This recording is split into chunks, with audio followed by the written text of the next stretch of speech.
Thank you, Mr. Speaker. Mr. Speaker, do we live in a banana republic? We living under a tin horn dictatorship? I mean, just recently, well, just this evening, the IRS acting chief, Steve Miller, resigned. And I suppose that's damage control. That's how we're going to fix this. You know, heads are going to roll. You know, just recently, Mr. Miller wrote to members of Congress at least twice to explain the process of reviewing applications for tax-exempt status without disclosing that Tea Party groups had been targeted.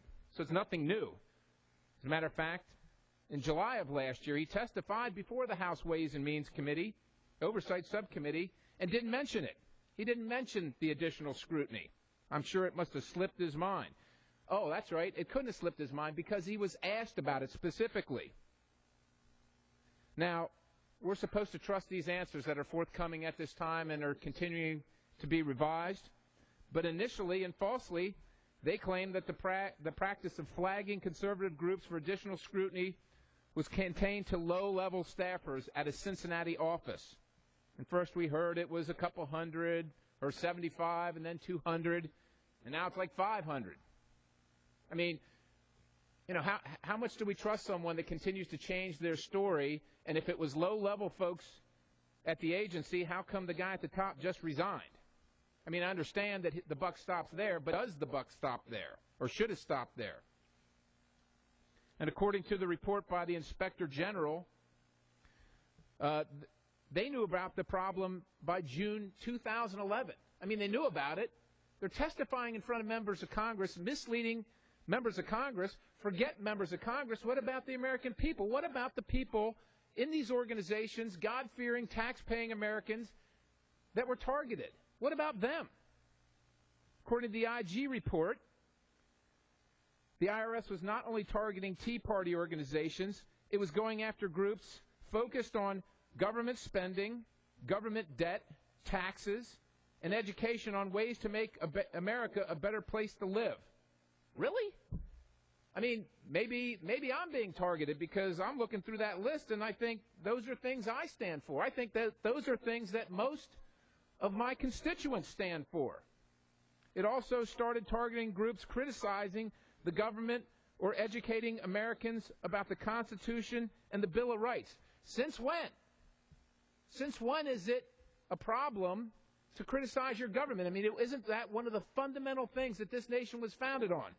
And now we're going to have the IRS come after us? And is it bad that we educate Americans about the Constitution and the Bill of Rights? Is that a bad thing? Apparently, according to the IRS, it is. The use of the IRS to target political opponents of an administration is one of the greatest dangers of the tremendous power of this federal agency. I mean, I asked, are we living in a banana republic? Is this a tin horn dictatorship? Because certainly this can't happen in America. These are things that happen in these other small rogue nations where there are political dissidents that come to America to escape persecution. So what's next for us, America? If it starts here, does it end with then us going to jail as political dissenters against some ideals that the administration currently in power has? I'm going to read an excerpt of the federal law, 26 U.S. Code 7217. It prohibits any employee of the executive office of the President and Vice President, as well as cabinet secretaries, from requesting, directly or indirectly, that the IRS investigate any particular taxpayer with respect to the tax liability of such taxpayer. It is important that for the rule of law and the interest of justice that the Congress aggressively pursue its oversight function to get to the bottom of the scandal. We don't want to just get to the bottom of the scandal so we can make sure it never happens again. I mean, that's what we so often hear. We need to find out who instigated it and who authorized it, because it is very hard for us to believe that these were just some low-level employees that, you know, that took it upon themselves. And I must ask everybody, what is their impetus? What is their motivation to do that? Who would take it upon, what low-level employee would take it upon him or herself to say, well, we're going to start investigating Tea Party groups and groups with the name Patriot in their organization. What's in it for them? And I suspect you're having a hard time coming up with the answer, just as I am. How long has this been going on?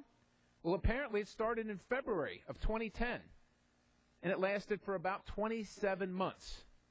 The last appeal that was approved was in Champaign, Illinois, in February of 2010. So if you think back to February, what was happening in February of 2010? Well, first of all, if you own an iPad right now, you couldn't get one in February of 2010 because there were none available. It wasn't on the market. If you remember back then, there was a volcano over Iceland that was stopping air travel to Europe. There was the freshwater horizon that blew up in the Gulf, killing many workers and destroying the environment or contaminating the environment in the Gulf. That's how long ago this has happened. That's how long this has been going on, and that's how long people in this administration knew about it and said nothing. You know, I don't know what this means for Tea Party organizations and patriot groups and the like. I mean, if I quote Julian Bond, the former head of the NAACP, he calls the Tea Party the Taliban of American politics. The Taliban of American politics. I would suggest to you that they're exactly opposite that, and the actions of the administration are more keeping with the Taliban-like tactics. I mean, these folks are continually ridiculed for being, opposed to government intrusion in their lives and worrying about conspiracies and what the government's, what kind of personal things about them the government's looking into and what they're doing with it. And it's all very conspiratorial, and they're seen as kind of kooky whack jobs. Apparently, they're right. Who knew? During this same period of time, interestingly, a director in the IRS fast-tracked an application for the president's half-brother. That took 1 month. It took 1 month. Meanwhile, 27 months went by with organizations with the name Tea Party or Patriot couldn't receive the same consideration. Did frontline employees do this? I got to question that. It just doesn't add up. And again, day by day, we hear more and more. I mean, the first thing that came out recently was that rogue employees did this. And at one point, only one employee. Really? One employee out of 106,000 that work at the IRS? That's what we're supposed to believe? Are we supposed to change our trust level and our belief level every day as reports come out with new information that countervails the information of the day before? I mean, we got to ask. Look, the government asks its citizens all kinds of information, whether you are a farmer and the agriculture department forces you to do a survey, complete a survey under penalty of law, and folks call up their congressman. They call me up in the district office and they say, why must I fill this out? Why do they need all this information? What is this relevant information? That's one, that's the Ag Department census. And maybe it's fair, maybe it's not. I take issue with it. But in this case, I really take issue with it. Because in this application and in their findings, the IRS findings, they looked at what books members were reading. What books? We're going to have a book burning next? They looked at Facebook posts, resumes of officers, minutes of meetings since the organization's inceptions. And I ask you, what does any of that have to do with your tax status? Or does it have to do with something else? Does it have to do with your political status and who you may disagree with? 31 organizations. Information was released to organizations like ProPublica. 31 organizations, and maybe that's the beginning of that, and maybe we don't know the extent of how many other organizations were leaked this information, and what did they do with it? Did they maybe use it to target candidates in political elections to make sure that they lost because they disagreed with their ideology? Look, we understand that we oftentimes disagree on ideology, on policy, but we expect a fair and level playing field. And we certainly expect the government to provide that. That's the government's role. That's one of government's core missions. And in this case, obviously the government was working for one team and decidedly against the other team. And what does that mean to all Americans? Some applications were under review at the IRS for 3 years. Yet you could sue the IRS after 270 days for inaction. For three years these things went dormant. So who's responsible? You know, we've had a host of scandals in this town for time immemorial. This administration is really at some point no different than the next, but on one point I think it has been so far. Nobody's ever responsible. People take responsibility, but there's no accountability, and no heads really roll. Nothing happens to anyone. Finally, there's a firing here, and we're not sure this guy had anything to do with it, but I would ask you this. The president says that he finds out this information that you find out in the public on the same day you find it out. Mr. Speaker, that seems odd to me. He's the president. He's the leader of the country, and we know that he can't know every little thing in every agency. He can't know that, and we don't expect him to know that. That's why he hires top people, smart people to run those organizations for him. But he is the leader of the country, and when this is going on for a couple years and they know about it, shouldn't we be concerned that he doesn't know anything about it? I mean, is that a failure of leadership?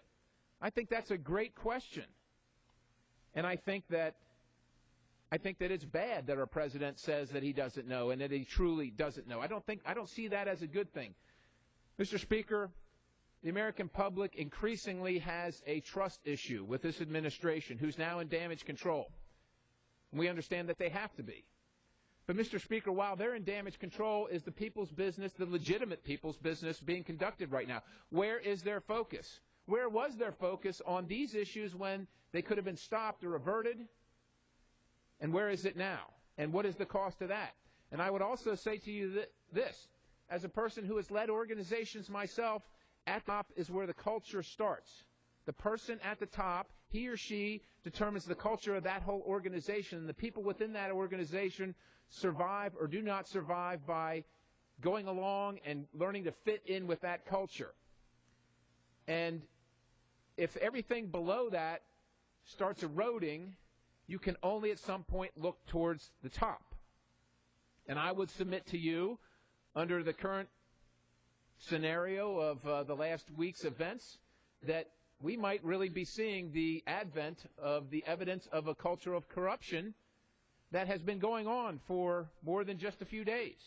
I mean, let's just go through a couple of them. I know you know it's coming, right? It started with Fast and Furious, and I can tell you that I don't feel like I've gotten the answers. I don't think the American people have gotten the answers that they've been looking for, and I certainly don't think that justice has been served for those folks, and particularly the one agent on the border who lost his life over that.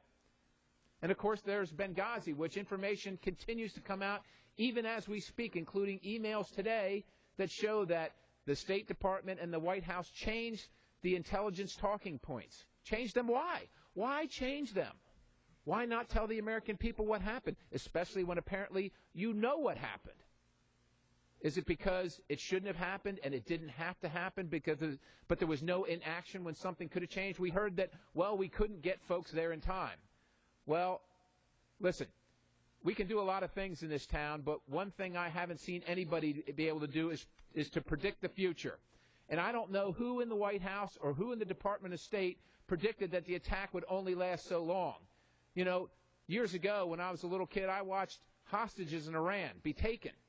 And that lasted for well over a year, 470-some days or something like that. Well, I mean, how did we know?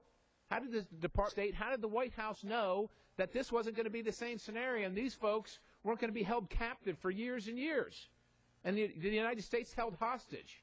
They just assumed whatever they assumed, I guess, or, you know, it's just interesting. We don't know the president's whereabouts during that period of time. I don't know if we'll ever know. But it's interesting that there's no culpability. There's no accountability.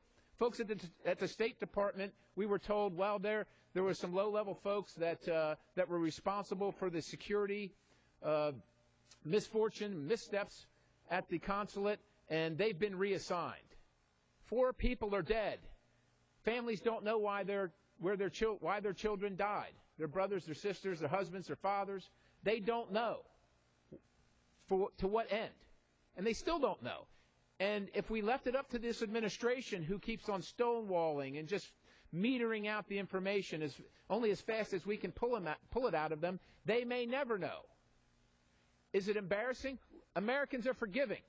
If a mistake was made, in good faith, a mistake was made. We're all human. But was a mistake made in good faith? Or was a mistake made, scratch that, was it a pre-calculated decision for political purposes? And if it was, that is indeed reprehensible. And I'm sure that is indeed embarrassing, and there will be a cost to that. So maybe that's the motivation, we don't know. And then there's the Justice Department wiretaps at the AP. The Attorney General recused himself. He recused himself. He recused himself of what? I'm not sure the timeline there. Does that mean he knew that the Justice Department was going to tap the AP, one of the largest wire services in the world? Did he know and say, well, there's an investigation going on, so I'm going to stay out of it, and he left it to his deputy? I mean, we don't know what to trust, but I can tell you this. According to the Department of Justice, their media subpoena requirement is the approval of the Attorney General, which is required before a government attorney can issue a subpoena to a member of the news media. That's not my words. That comes right from 28 CFR 50.10. 52 major media organizations have spoken out against this. This is not a liberal conservative thing. This is a freedom of the press. This is an issue that crosses all lines. I mean, the Press Shield Act has been introduced in the Senate. It was introduced a couple years ago, when Democrats held the House, the Senate, and the presidency. Now it's being reintroduced and retouted. Well, really? If it was so important, if it's so important now, why didn't you pass it then? Why did you wait till now to reintroduce it and make a big deal of it? And I would suggest to you that that is more damage control. It's more political gamesmanship and trying to just smooth over a bad situation. The Justice Department wiretaps at the AP led right to this House gallery. And I wonder about jurisdictional issues. Doesn't the executive office have a separation of powers duty? I mean, can the executive office wiretap the House of Representatives? And what about the Senate? Isn't it curious that the House of Representatives is controlled by the majority party, which is Republicans? So the wiretaps come here, but they don't go to the Senate, where arguably most of the reporters hang out, because that's where things are really happening most of the day. But no wiretaps there. I guess it's just a coincidence, Mr. Speaker. Let's move on. Health and Human Services Secretary Sebelius out soliciting funds to pay for Obamacare. Is that appropriate, or is that not a little scandalous? Is she shaking them down? Is that the next, or we're just now waiting for the next shoe to drop on that and to get some information about that? And there's another one waiting in the wings as we speak, the EPA. Fees for FOIA requests, Freedom of Information Act requests, are normally waived for philanthropic and public policy-oriented organizations. And, of course, they were waived for 92% of green groups friendly with the EPA. Interestingly, during the same period of time, the fees were universally applied to conservative groups. Mr. Speaker, we have a trust issue. We've had a trust issue in the House of Representatives with the administration for some time, and the American people are starting to realize that they, too, have a trust issue. And it is unfortunate. It is unfortunate because at a time when Congress is, generally speaking, still at a pretty close to an all-time low of approval rating, what we need is uplifting things from the most transparent organization in history to make sure that the American people know that they can trust their government, even though they don't disagree, even though they don't always agree. That sometimes they disagree with policy, but if it's out front, you give somebody your rationale, you tell them this is why I think we should do what we should do. Citizen says, I don't agree, but you're our leader, so go ahead. But we don't lie to the American people. We don't hide things from the American people. We don't watch Americans die and do nothing about it and then lie about it after the fact. We don't mislead Congress. Mr. Speaker, it's the most critical time during these times for the administration to fully come clean on everything. Be upfront on everything. Don't parse the information, because all that will serve to do is to erode the trust of the American people further day by day, not only in the administration, not only in the administration, but in the halls of all government institutions from the top to the bottom. And we as Americans are right to be cynical of our government. We are right to. And we do. And we have a right to be cynical. It's not a bad thing. We have the right to question. And we should question. That's how answers come. But we shouldn't have to question the trust. Questioning motives, questioning policies, those are apt things. But wondering why the government is collecting information to give to the IRS, why would you give it to the IRS? Why did the IRS need that information? Was it to get more taxes? Why do they need to know what books you're reading? The IRS can put people in jail, folks. Are we looking towards a time when we put people in jail for reading the wrong books, for thinking the wrong things, for opposing the ruling powers? That is something for another world. That is something from another world, another country. This is America. These things do not happen here. These things should not happen here. Yet, Mr. Speaker, these things apparently and sadly have happened here. Mr. Speaker, it is time for the administration to lay everything on the table so that we know where we stand, so we can get past this and we can get back to the business of governance. We have slow economic growth. People are struggling. People have lost their jobs. People will continue to lose their jobs. Bills are going up. Paychecks are going down. That's what we need to be focusing on. We are held hostage by foreign governments who own our debt. We are held hostage by foreign governments who hold energy supplies while we're standing right on top of them in America. Those are the policies we need to be discussing, not whether our government misled us about Benghazi, whether they misled us about wiretaps, whether they misled us about Fast and Furious, whether they misled us about Health and Human Services and what they're doing with shaking down companies for money for Obamacare, and whether they're going to mislead us about the EPA and fees charged to certain organizations only, and certainly the IRS targeting of certain individuals for what they think and what they say. There is no place in that in America, Mr. Speaker. We need to get back to the people's business, and we need to do it right fast. Mr. Speaker, thank you for the time, and I yield back.